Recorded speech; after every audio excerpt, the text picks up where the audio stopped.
والصلاة والسلام على رسوله الكريم وعلى آله وأصحابه أجمعين. أما بعد فأعوذ بالله من الشيطان الرجيم. بسم الله الرحمن الرحيم.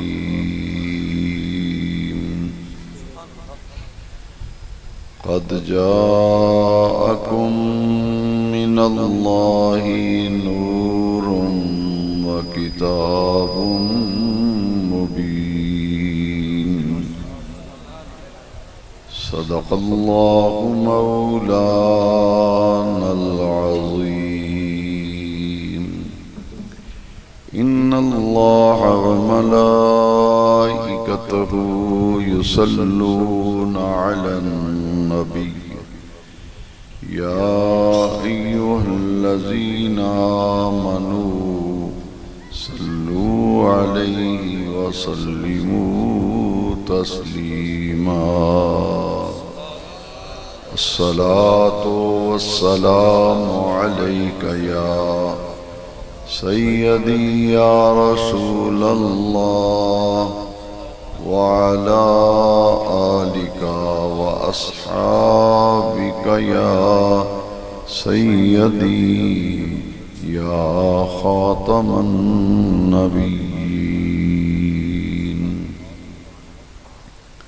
صدر محفل معزز محترم علماء کرام، مہمانان گرامی، جملہ سامعین و حاضرین کرام،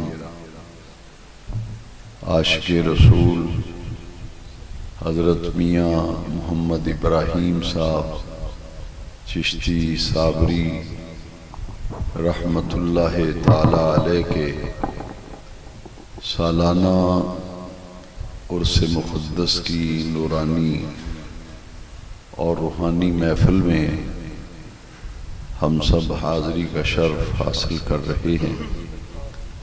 یہ محفل پاک ایسے موقع پر منعقد ہو رہی ہے کہ وہ رحمتوں اور برکتوں والا مہینہ جس ماہ مبارک میں ہمارے پیارے آقا کریم رؤوف الرحیم صلی اللہ علیہ وسلم اس دنیا میں جلوگر ہوئے، اس ماہ نور و سرور ربیع الاول شریف میں آپ کی ولادت ہوئی، آپ کا میلاد شریف ہوا، اور آج اس ماہ مبارک کی یہ تیسری شب ہے جس میں ہم عرس پاک کی نورانی محفل میں حاضری کی سعادت حاصل کر رہے ہیں.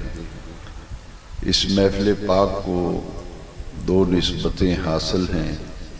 ایک آقا کریم صلی اللہ علیہ وسلم کے جشن ولادت کے ساتھ، اور دوسری نسبت اولیاء کاملین کے عرس کے ساتھ ہے.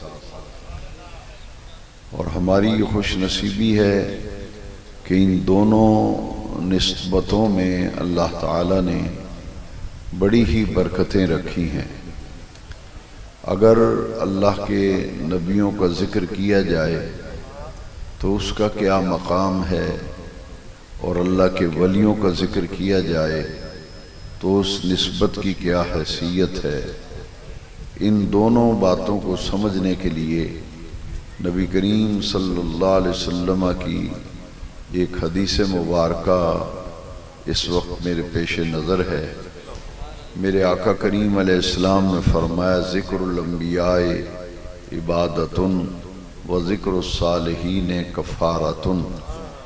نبیوں کا ذکر کرنا اللہ کی عبادت ہے اور ولیوں کا ذکر کرنا گناہوں کا کفارہ ہے. ہم ذکر رسول کی محفلوں میں حاضری دیں، ذکر میلاد کی محفلوں میں حاضری دیں، یا اولیاء کاملین کے اعراس مبارکہ میں حاضری دیں، تو ہم تو خالی نہیں لوٹتے۔ دونوں محفلوں کی نسبتیں ایسی عظیم ہیں کہ ہم اپنی خالی جھولیاں رحمت کے موتیوں سے بھر کر اپنے گھروں کو واپس لوٹتے ہیں۔ جہاں اللہ کے نبیوں کا ذکر کیا جائے تو ذکر الانبیاء عبادتن، اور جہاں صالحین، محسنین، متقین، اولیاء اللہ کا ذکر کیا جائے تو آقا کریم کی حدیث ہے ذکر الصالحین کفارۃن، ولیوں کا ذکر کرنا جو ہے یہ گناہوں کا کفارہ بن جاتا ہے۔ تو ہمیں اس دو نسبتوں والی محفل میں آج حاضری کا شرف حاصل ہو رہا ہے۔ میں وقت کی نزاکت کو محسوس کرتے ہوئے جو آیت مقدسہ میں نے قرآن مجید کی بطور عنوان تلاوت کی ہے، اس آیت کریمہ میں اللہ تعالیٰ نے اپنے محبوب کریم علیہ السلام کی آمد کا ذکر فرمایا ہے۔ میرا یہ دعویٰ ہے اور اکثر و بیشتر میں اپنے بیانات میں بھی یہ بات کہتا رہتا ہوں کہ بے نیاز رب نے، رب ذوالجلال نے اپنے محبوب کریم علیہ السلام کے میلاد کو قرآن میں نور کے عنوان سے بیان فرمایا ہے۔ قرآن مجید میں حضور کا میلاد نور کے ٹائٹل سے، نور کے عنوان سے ذکر کیا گیا۔ چھٹے پارے کی آیت کریمہ ملاحظہ فرمائیں جس میں اللہ کریم نے اپنے محبوب علیہ السلام کی آمد کا ذکر کیا۔ محافل میلاد کا عنوان اور محافل میلاد کا موضوع جو ہے وہ ذکر آمد رسول ہے۔ تو قرآن مجید جا بجا محبوب کریم علیہ السلام کی آمد کا ذکر کرتا ہے۔ آیات عدیدہ قرآن مجید میں موجود ہیں جن میں حضور کی آمد کا ذکر ہے۔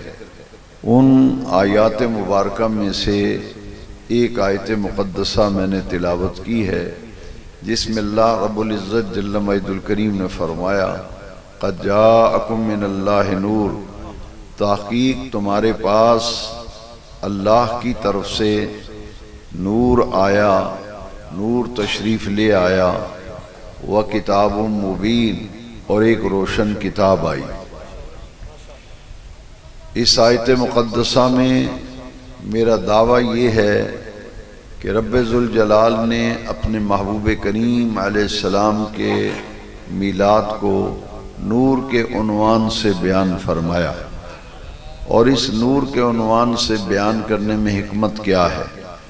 اس بات کو سمجھنے کے لیے حدیث شریف کی مشہور و معروف کتاب مصنف عبدالرزاق سے میں آپ کی خدمت میں ایک حدیث شریف پیش کرنا چاہتا ہوں، جس حدیث شریف کی روشنی میں معلوم ہوگا کہ اللہ تبارک و تعالی نے بڑی حکمتوں اور بڑی ہی اپنی رحمت خاصہ کے ساتھ اپنے محبوب علیہ السلام کی آمد کو نور کے عنوان سے بیان فرمایا۔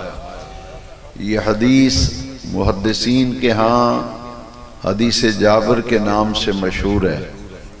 حدیث جابر مصنف عبدالرزاق میں مشہور محدث امام عبدالرزاق نے نقل فرمائی، اور یہ محدث عبدالرزاق جو ہیں یہ حضرت امام بخاری علیہ رحمہ کے دادا استاذ ہیں۔ ان کی ثقافت کا یہ عالم ہے کہ امام بخاری کے استاذ کے بھی استاذ ہیں، اور پھر علامہ ابن حجر عسقلانی نے لکھا کہ کسی نے حضرت امام احمد بن حنبل سے پوچھا کہ محدثین کی صف میں ایک نام آتا ہے محدث عبدالرزاق کا، جو کہ امام بخاری کے بھی استاذ کے استاذ ہیں۔ تو امام احمد بن حنبل سے پوچھا گیا کہ ان کے بارے میں آپ کا کیا رائے ہے، آپ کیا کہتے ہیں؟ بڑے بڑے محدثین ہوئے اور ہر محدث کے بارے میں دیگر ائمہ کرام نے رائے دی ہے، تو امام احمد بن حنبل سے پوچھا گیا کہ مشہور محدث جو امام بخاری کے استاذ ہیں حضرت امام عبدالرزاق، ان کے بارے میں آپ کی کیا رائے ہے، یہ کس پائے کے محدث ہیں؟ تو امام احمد بن حنبل نے فرمایا، میں نے اپنی زندگی میں جتنے محدثین کو دیکھا ہے، جتنے محدثین کو سنا ہے، میں نے امام عبدالرزاق سے بڑھ کر کسی کو بھی فن حدیث میں کامل نہیں دیکھا۔ یہ امام احمد بن حنبل کی رائے ہے محدث عبدالرزاق کے بارے میں۔ اتنے پائے کے محدث اپنی حدیث کی کتاب میں یہ حدیث لائے ہیں۔ اور پھر اس کی ثقافت کی ایک اور بات جو ہے میں آپ کی خدمت میں عرض کرنا چاہتا ہوں کہ مولانا اشرف علی صاحب تھانوی نے اپنی کتاب نشر الطیب میں پہلے باب کے اندر جو انہوں نے فصل باندھی ہے، باب باندھا ہے، اس کا ٹائٹل و عنوان ہے نور محمدی کے بیان میں۔ مولانا اشرف علی تھانوی نے نشر الطیب کے اس پہلے فصل نور محمدی کے بیان میں لکھا ہے کہ مشہور محدث امام عبدالرزاق اپنی سند صحیح سے حدیث نقل کرتے ہیں، اپنی سند صحیح سے حدیث نقل کرتے ہیں۔ وہ حدیث کیا ہے جو نشر الطیب میں بھی مولانا تھانوی صاحب نے نقل کی، امام عبدالرزاق نے بھی لکھی، اور غیر مقلدین کے مجدد نواب صدیق حسن بھوپالی نے اپنی مشہور و معروف کتاب الشمامۃ العنبریہ من مولد خیر البریہ میں بھی اس حدیث جابر کو نقل کیا ہے۔ اب وہ حدیث جابر کیا ہے کہ مشہور صحابی رسول حضرت جابر بن عبداللہ رضی اللہ تعالیٰ عنہ نے نبی کریم علیہ السلام سے سوال کیا، حضور سے پوچھا، اخبرنی ان اول شیء خلق اللہ تعالی قبل الاشیاء، یا رسول اللہ صلی اللہ علیہ وسلم ہمیں بتائیے اور ارشاد فرمائیے کہ اللہ تبارک و تعالی نے ساری کائنات سے پہلے کس چیز کو تخلیق فرمایا؟ یہاں تخلیق کا لفظ آیا کہ اے آقا و مولا، اللہ کریم نے سب سے پہلے کس چیز کو تخلیق فرمایا؟ اخبرنی ان اول شیء خلق اللہ تعالی قبل الاشیاء، ہر شے سے پہلے اللہ کریم نے کس چیز کو تخلیق کیا، بنایا؟ تو میرے نبی کریم علیہ السلام نے جواب میں فرمایا، یا جابر ان اللہ تعالی خلق قبل الاشیاء نور نبیک من نورہ، اے جابر کائنات کی ہر شے سے پہلے تیرے اللہ نے تیرے نبی کے نور کو اپنے نور سے تخلیق فرمایا۔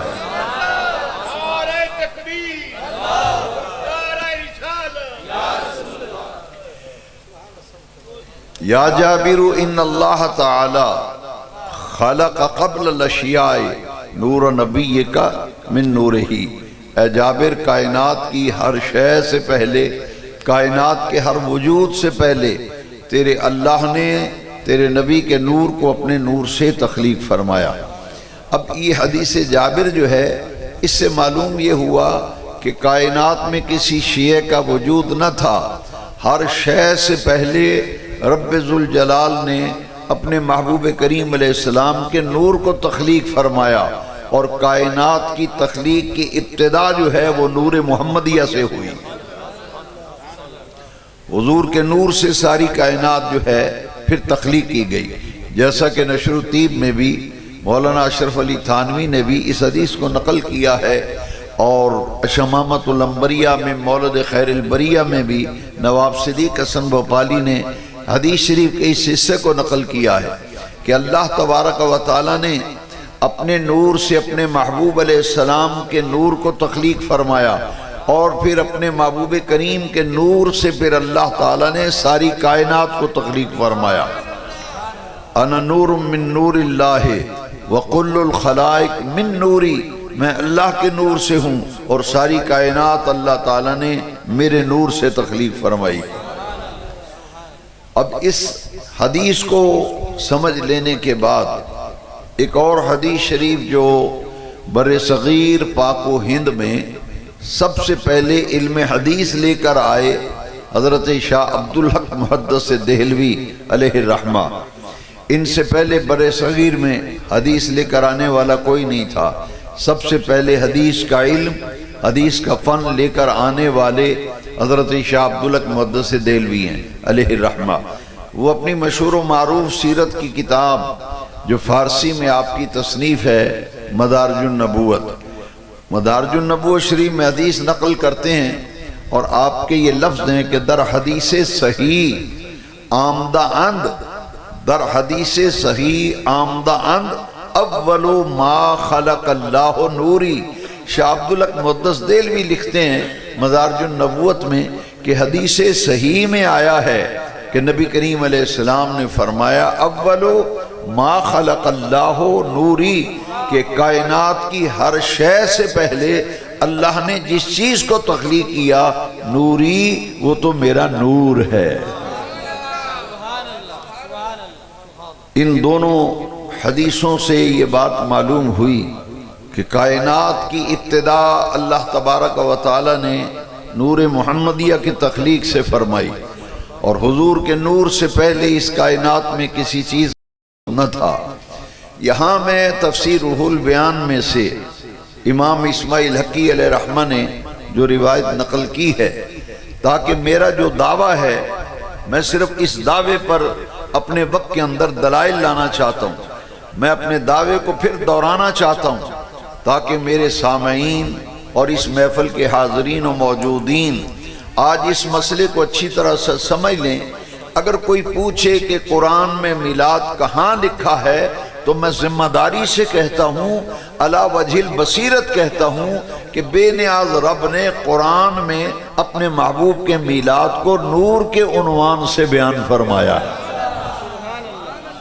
قد جاءکم من اللہ نور، تحقیق آ گیا تمہارے پاس، تشریف لے آیا تمہارے پاس اللہ کی طرف سے نور۔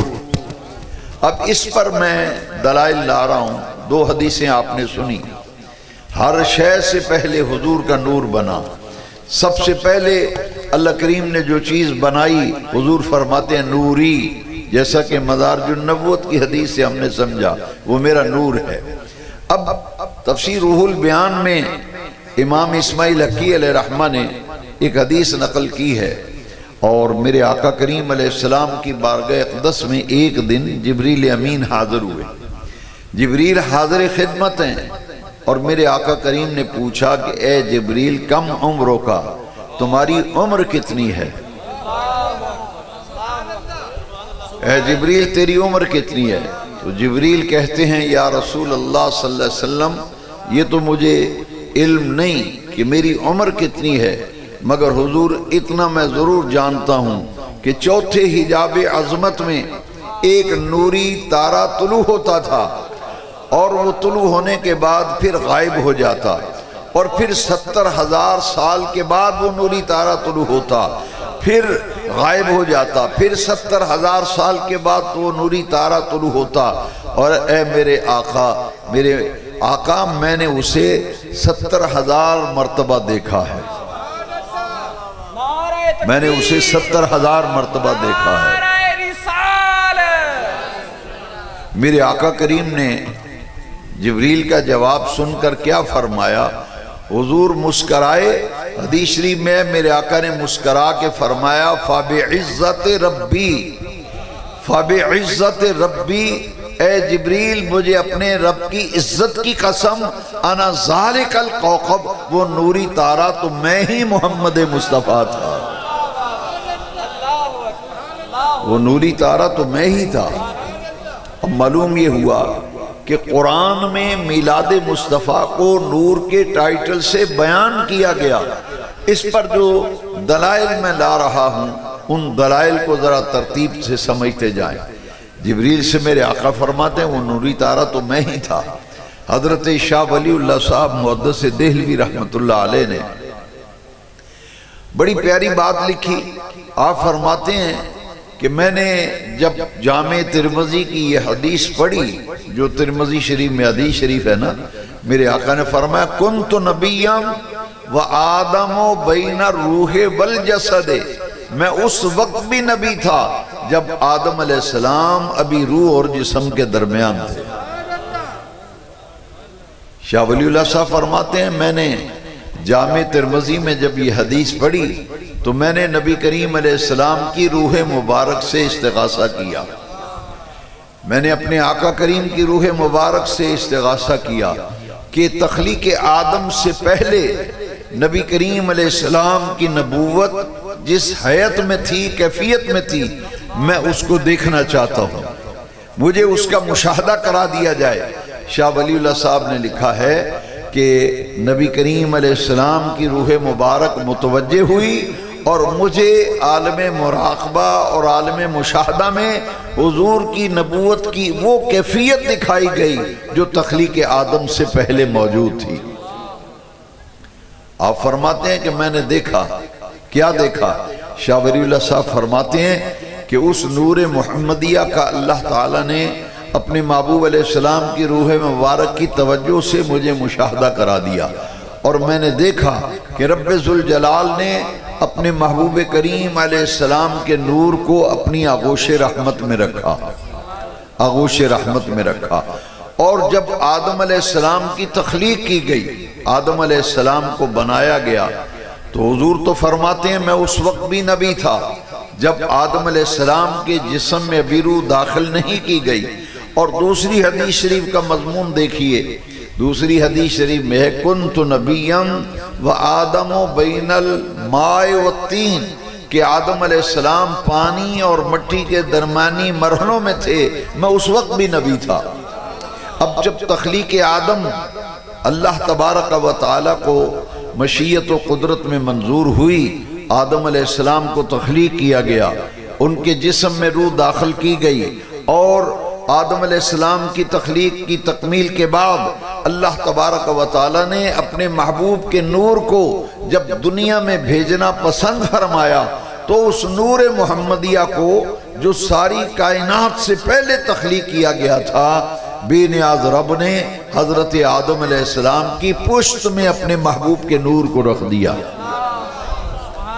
جب دنیا میں بھیجنا مقصود ہوا تو آدم علیہ السلام کے نور کو پشت آدم میں رکھا گیا، تو حضرت آدم علیہ السلام کی پشت میں جب حضور کا نور مبارک آیا تو ملائکہ جماعت در جماعت، گروہ در گروہ اس نور محمدیہ کی زیارت کے لیے آ رہے ہیں۔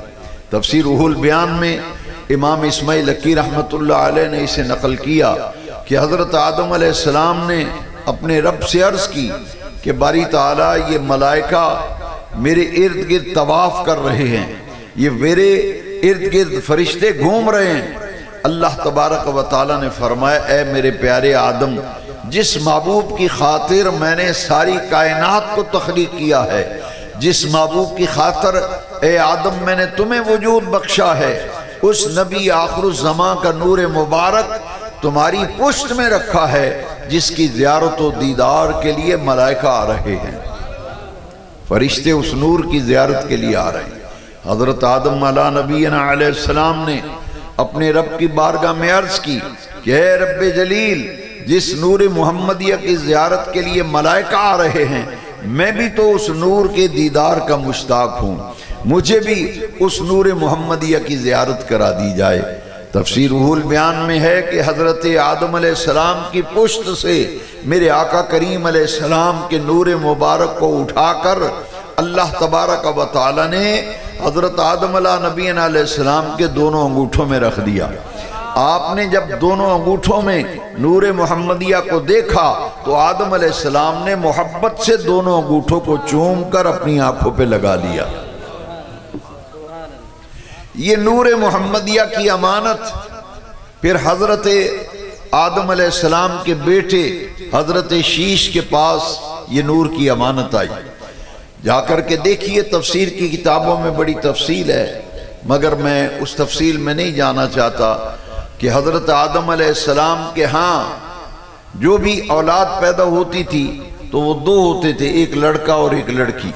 حضرت شیش علیہ السلام، اللہ اکبر، ان کے پاس جب حضرت آدم علیہ السلام سے نور منتقل ہوا تو مفسرین نے لکھا کہ اللہ تبارک و تعالی نے اسے پسند نہ فرمایا کہ اس میں اور کوئی شریک ہو، اس میں صرف حضرت شیش ہی پیدا ہوئے تھے، اور ان کو پھر اللہ تعالیٰ نے حضرت آدم علیہ السلام سے نور حضرت شیش میں منتقل فرمایا تھا، اور وہاں سے یہ نور نسل در نسل، پشت در پشت منتقل ہوتا ہوا حضور کے دادا جان حضرت عبد المطلب تک یہ نور جو ہے نور کی امانت آئی، اور وہاں سے یہ نور کی امانت حضرت عبداللہ کے پاس آئی، اور پھر نور محمدیہ کی امانت حضرت آمنہ کے پاس آئی۔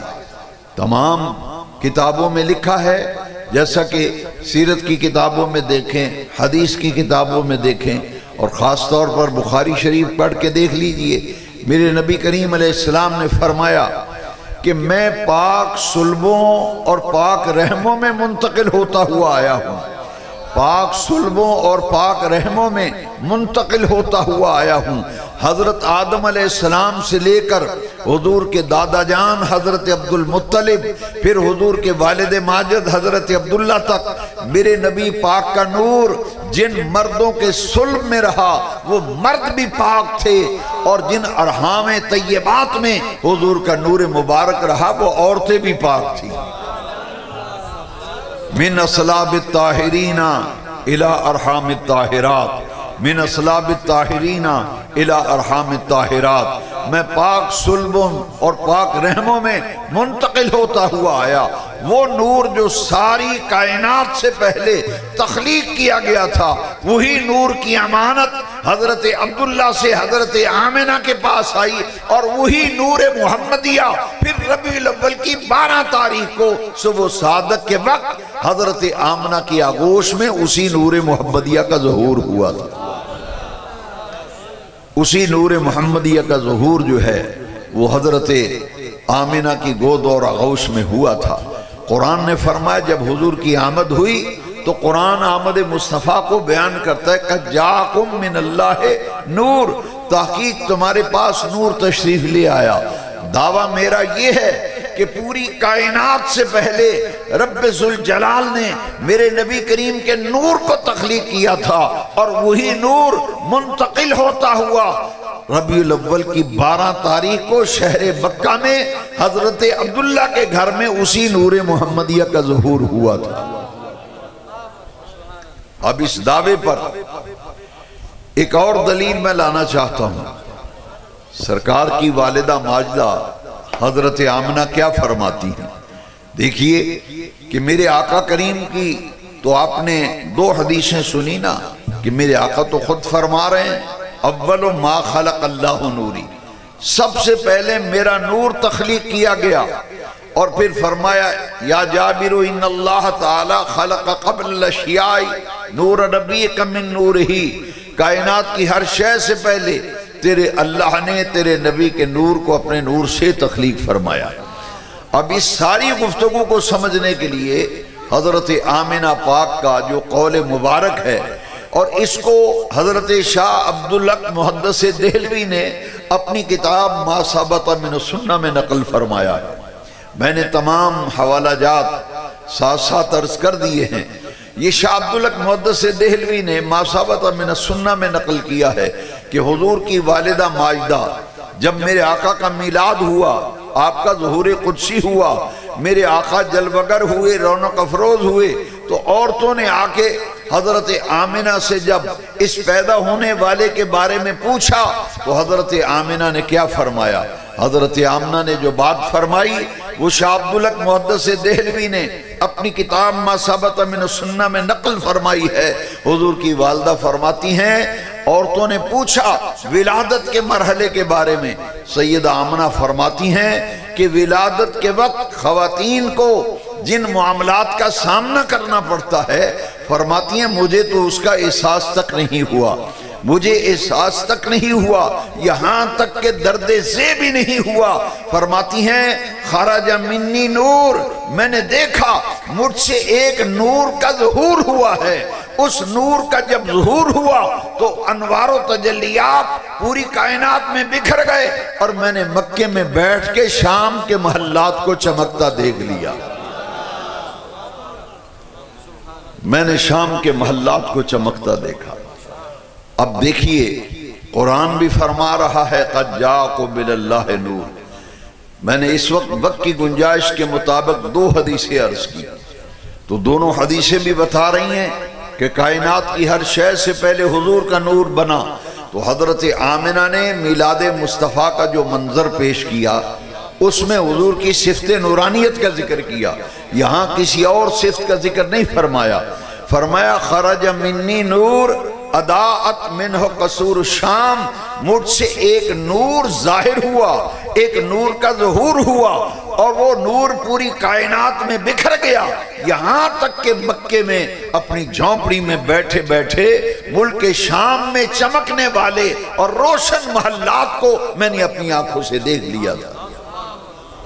معلوم یہ ہوا کہ قرآن مجید میں حضور کی آمد پر متعدد آیات موجود ہیں، مگر ان آیات میں سے ایک آیت کو میں نے بطور عنوان آج تلاوت کیا۔ فرمایا قد جاءکم من اللہ نور، تحقیق تمہارے پاس اللہ کی طرف سے نور تشریف لے آئے۔ یہ حضور کی صفت نورانیت کا ذکر کیا گیا۔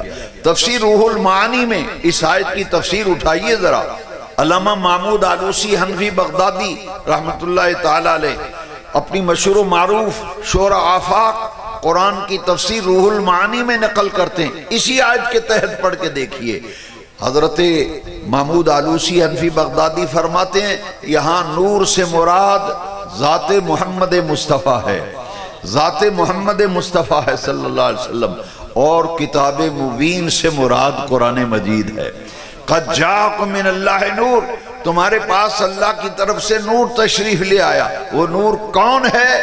تفسیر روح المعانی سے لے کر امام جلال الدین سیوطی کی تفسیر سے لے کر تفسیر ابن عباس تک تمام تفاسیر کی کتب کا مطالعہ کر لیں، ہر تفسیر والے نے لکھا ہے کہ یہاں نور سے مراد محمد مصطفیٰ ہے صلی اللہ علیہ وسلم۔ لہذا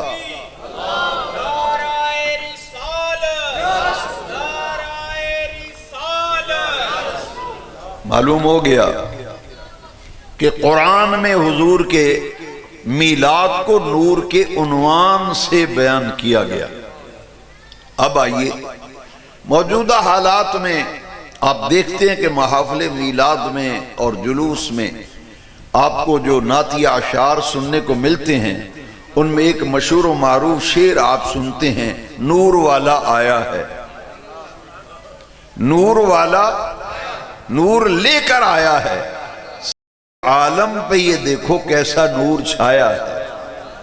میں نے اس پر دلائل دیے ہیں کہ یہ عقیدہ جو ہے یہ تو قرآن و حدیث کا عقیدہ ہے، اور یہ میلاد پر جو ہم ترانہ پڑھتے ہیں نور کا، نور والا آیا ہے، نور لے کر آیا ہے، سارے عالم پہ یہ دیکھو کیسا نور چھایا ہے۔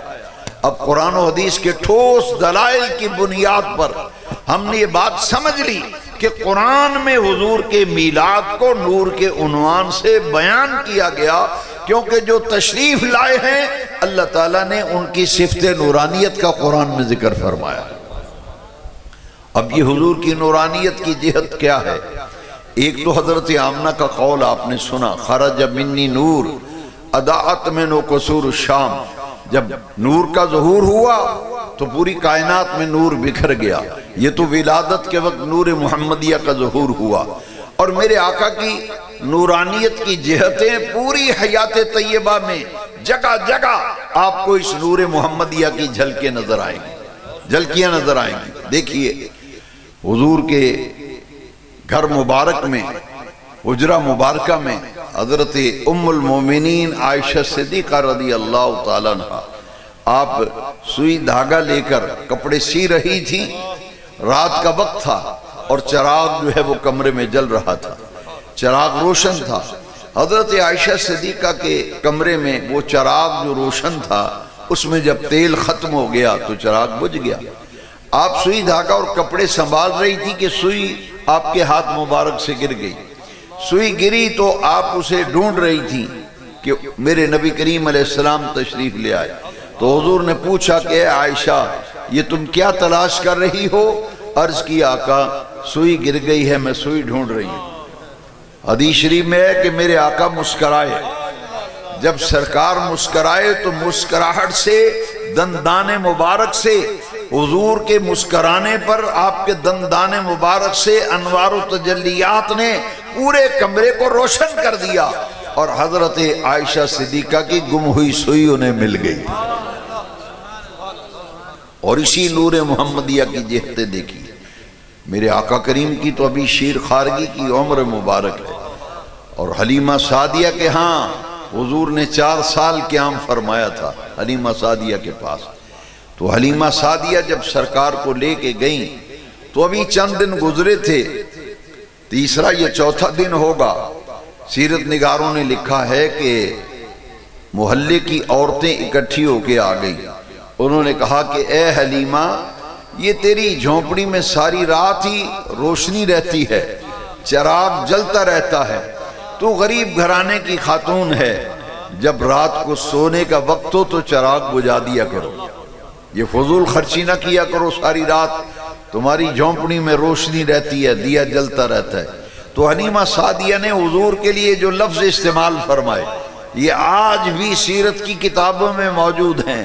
ابھی تو حضور شیر خارگی کے علم جو ہے عمر مبارک میں ہے، 40 سال کی عمر میں تو حضور نے نبوت کا اظہار کیا تھا. تو اس عمر مبارک میں حلیمہ سعدیہ حضور کے لیے لفظ کیا استعمال کرتی ہیں؟ فرماتی ہیں جب سے میرے گھر میں یہ مبارک تشریف لایا ہے، جب سے میرے گھر یہ برکتوں والا آیا ہے، مجھے کبھی بھی چراغ جلانے کی ضرورت پیش نہیں آئی. میں نے دیا تو کبھی جلایا نہیں، چراغ کبھی روشن نہیں کیا. جس جھونپڑی میں رات کو یہ برکتوں والا ہوتا ہے اس جھونپڑی میں ساری رات ہی روشنی رہتی ہے، ساری رات ہی وہاں روشنی رہتی ہے. اور پھر حدیث شریف میں ہے کہ میرے آقا کریم کی محفل میں صحابہ کرام موجود تھے اور بڑی دیر تک حضور کی خدمت میں حاضر رہے. جب گھر جانے کا وقت آیا تو صحابی نے عرض کی کہ حضور رات کا وقت ہے، تاریکی بہت ہے، تو ہمارے لیے جانا مشکل ہو گیا. جیسے کہ تاریکی میں دیکھے سانپ وغیرہ ہوتے ہیں، تو ایسا کو موذی راستے میں ہمیں تکلیف نہ دے دے. تو میرے آقا کریم علیہ السلام نے دیکھا کہ صحابی رسول نے ہاتھ میں چھڑی پکڑی ہوئی تھی. میرے آقا کریم علیہ السلام نے ان کی چھڑی کو پکڑ کر، عصا کو پکڑ کر حضور نے اپنا دست مبارک لگایا تو وہ صحابی رسول کی چھڑی جو ہے وہ روشنی دینے لگی، روشنی دینے لگی. وہ اس چھڑی کی روشنی میں گھر کی طرف روانہ ہوئے.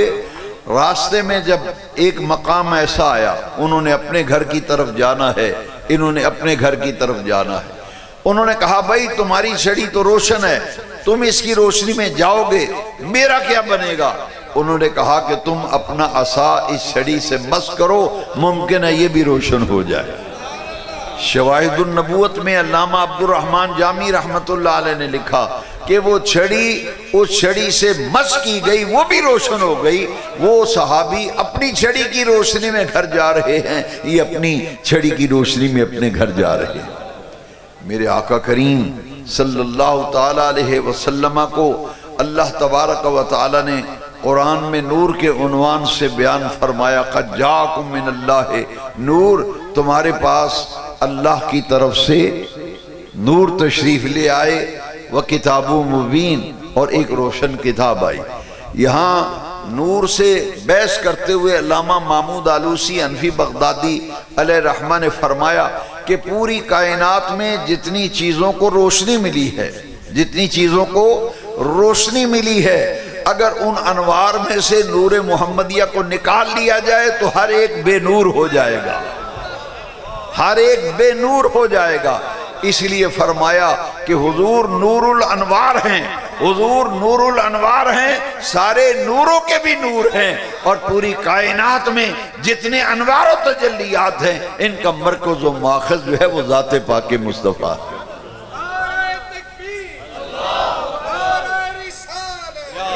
تو نور کے عنوان سے قرآن مجید میں میلاد پاک کو بیان کیا گیا۔ حاضرین محترم، یہ ہے ربیع الاول شریف کا مہینہ، اور ہم خوش قسمت ہیں کہ یہ میلاد شریف کا مہینہ اللہ کریم نے ہمیں نصیب فرمایا اور آج ہم اس محفل میں موجود ہیں۔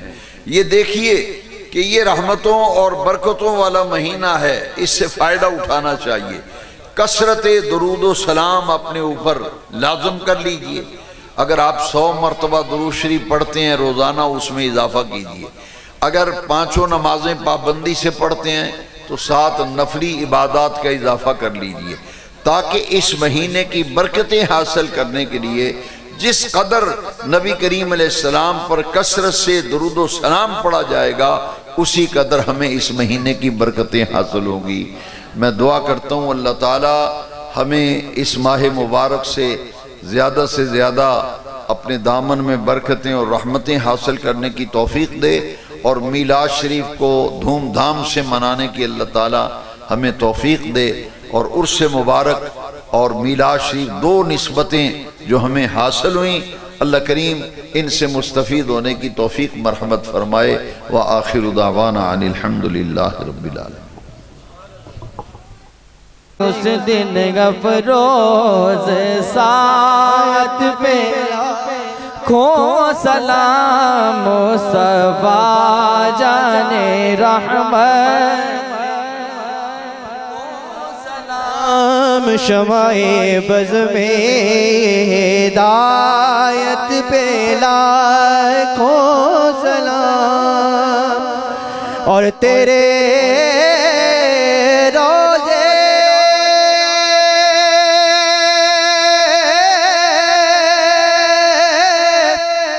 کو دیکھا سکون مل گیا،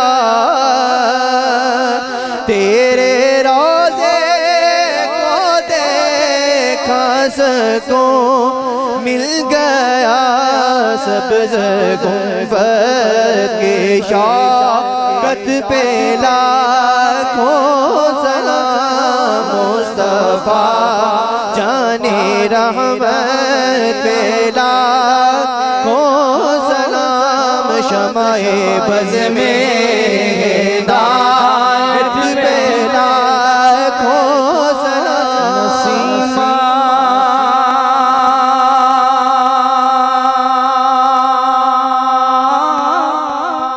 جانب بطحا گزر کن، نسیمہ جانب بطحا گزر کن، ز اغوالم محمد را خبر کن، توئی سلطان عالم یا محمد، توئی سلطان عالم یا محمد، ضرور لطف سوئے منظر کن، مشرف گرچہ شد جامی سے لطفش، مشرف گرچہ شد جامی سے لطفش، خدایا کرم بارے دیگر کن، خدایا کرم برما ہما کو دید لئی، اکھیاں دا بوگا کھولیا، آوی جا ماگی مدینے والیا، آوی جا ماگی مدینے والیا، آوی جا ماگی مدینے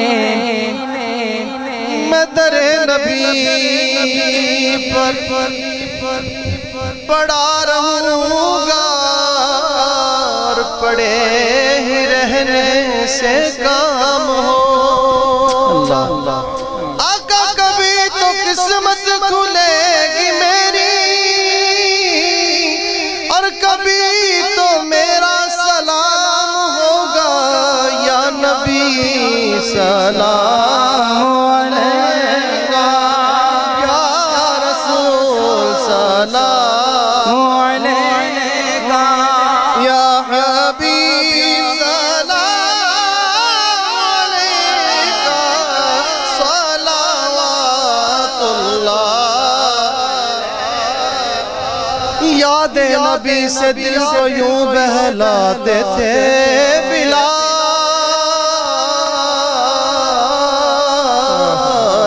جانی سار دنیا میں کہلاتے تھے بلال اور دنیا کے ہر خیال کو ٹھکراتے تھے بلال جب چوٹ لگتی دل پہ تو فرماتے تھے بلال یا نبی سلام علیکہ یا رسول سلام علیکہ یا حبیب سلام علیکہ صلوات اللہ علیکہ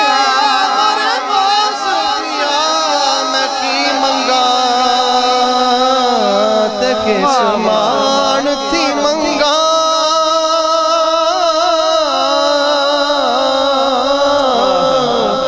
دیکھی میرے وچ میرا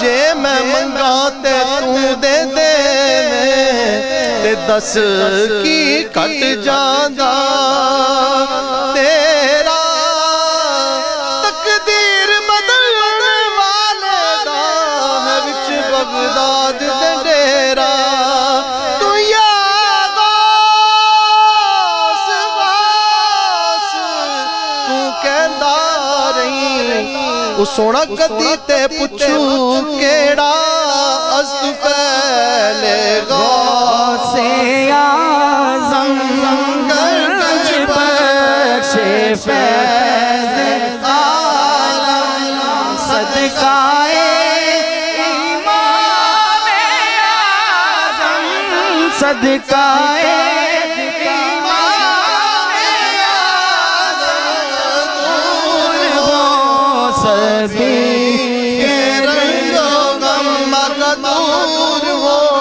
سبھی مشرف گر کے شد جامی لطفش خدایا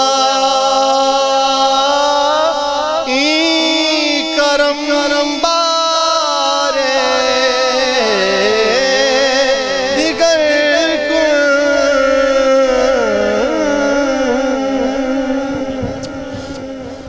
قبول فرما جو بھی اس محفل مبارکہ میں امور خیرہ ہوئے لنگر شریف ذکر اذکار فاتحہ درود و سلام تمام امور خیرہ کا ثواب حضور نبی پاک صاحب لولاک صلی اللہ علیہ وسلم کی پاک بارگاہ میں ہدیہ پیش کرتے ہیں قبول فرما میرے آقا کریم علیہ السلام کے والدین کریمین طیبین طاہرین جملہ ازواج مطہرات اہل بیت اطہار جمیع صحابہ کرام رضوان اللہ تعالی مجمعین جمیع اولاد رسول کی ارواح طیبات کی نظر کرتے ہیں قبول فرما صدقہ نبی کریم صلی اللہ علیہ وسلم کا اس محفل پاک کے تمام امور خیرہ کا ثواب حضرت میاں محمد ابراہیم صاحب چشتی صابری رحمت اللہ تعالی علیہ کی روح پر فتو کو ہدیہ و نذرانہ پہنچا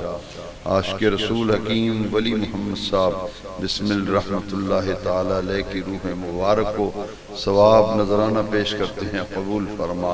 اے رب کریم میلاد پاک کی برکت سے، عرس پاک کی برکت سے سب کی حاضری قبول فرما۔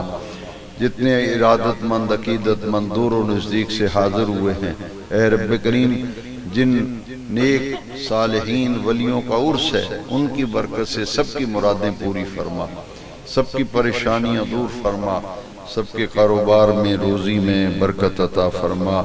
مولا کریم ان کی اولاد امجاد جو ان کے مبارک مشن کو لے کے چل رہے ہیں، مولا کریم ان کی دستگیری فرما و نصرت فرما، ان کی کاوش و کوشش و محنت اپنی بارگاہ میں قبول و منظور فرما۔